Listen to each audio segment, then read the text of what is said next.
The gods descend from the sky, from the FON people, Benin.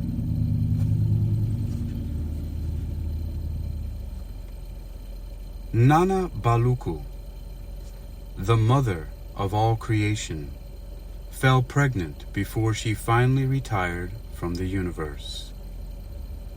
Her offspring was androgynous, a being with one body and two faces. The face that resembled a woman was called Mawu, and her eyes were the moon. She took control of the night and all territories to the west. The male face was called Lisa, and his eyes were the sun. Lisa controlled the east and took charge of the daylight. At the beginning of the present world, Mawu Lisa was the only being in existence, but eventually the moon was eclipsed by the sun, and many children were conceived.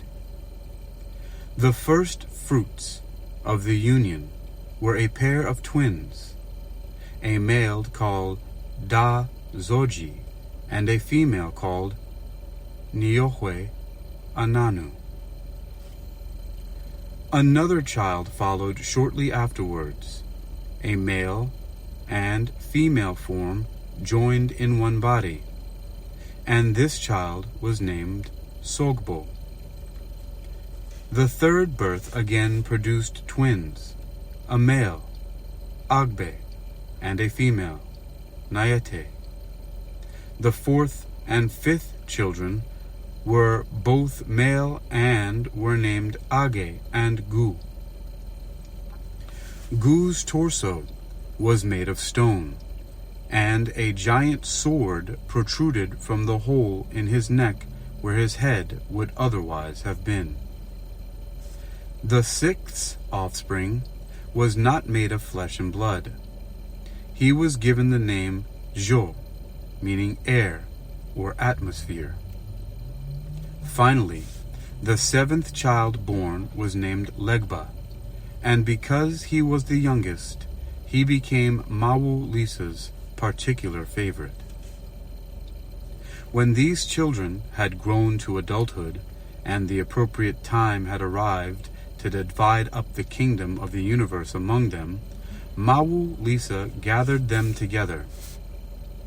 To their firstborn, the twins Da Zoji and Niohwe Ananu, the parents gave the earth below and sent them, laden with heavenly riches, down from the sky to inhabit their new home.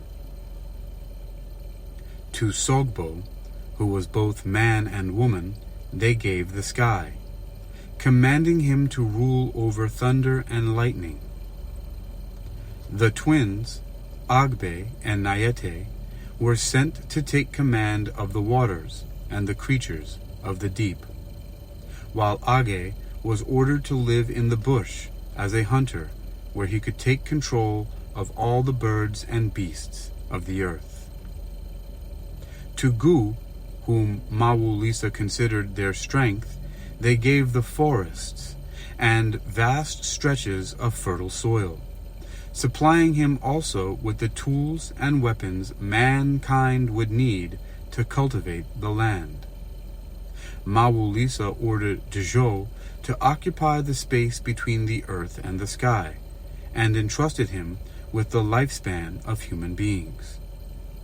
It was also Jo's role to clothe the other sky gods, making them invisible to man.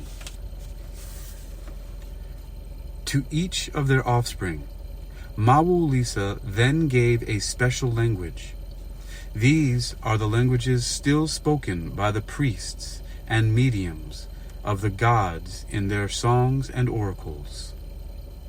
To Da Zoji and Niohwe Ananu, Mawu Lisa gave the language of the earth and took from them all memory of the sky language. she gave to Sogbo, Agbe, and Nayete, Age, and Gu the languages they would speak, but to Djo they gave the language of men.